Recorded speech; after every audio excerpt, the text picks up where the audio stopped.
আওয়ামী লীগকে নিষিদ্ধের দাবিতে বিক্ষোভ সমাবেশ ডাক দেন জাতীয় নাগরিক পার্টি এনসিপি। গতকাল রাত আনুমানিক 2টার দিকে হাসনাত আবদুল্লাহর ফেসবুকে একটি ভিডিও পোস্ট করে এই আন্দোলনের ডাক দেন এনসিপির আহ্বায়ক নাহিদ ইসলাম। সমাবেশে উপস্থিত ছিলেন এনসিপির সকল পর্যায়ের নেতৃবৃন্দগণ।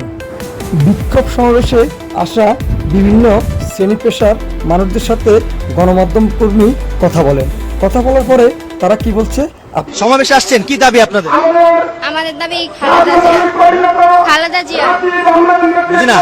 মানে খালেদা জিয়া। জাতীয় নাগরিক পার্টির যে সমাবেশ, বিক্ষোভ সমাবেশ, কি দাবিতে এখানে আসছেন? খালেদা জিয়া জানতে চাই।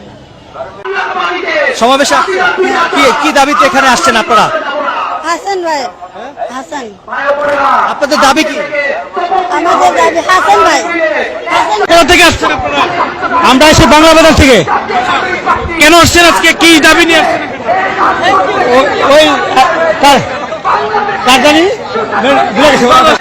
আপনি কি সমাবেশে আসছেন? আপনাদের দাবি কি? আমাদের দাবি বাংলাদেশে। বুঝি না। বাংলাদেশে কি দাবিতে এখানে আসছেন আপনারা?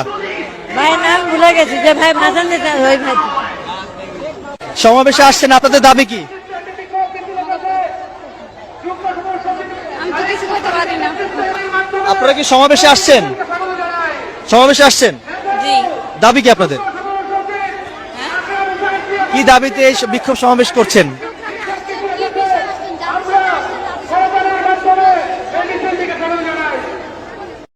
ভিউয়ার্স, বিষয়টি আপনারা কিভাবে দেখছেন? আপনার মূল্যবান মতামত কমেন্ট বক্সে জানাবেন। সেই সাথে আমাদের চ্যানেলটি সাবস্ক্রাইব করে আমাদের পাশে থাকবেন। ধন্যবাদ সকলকে।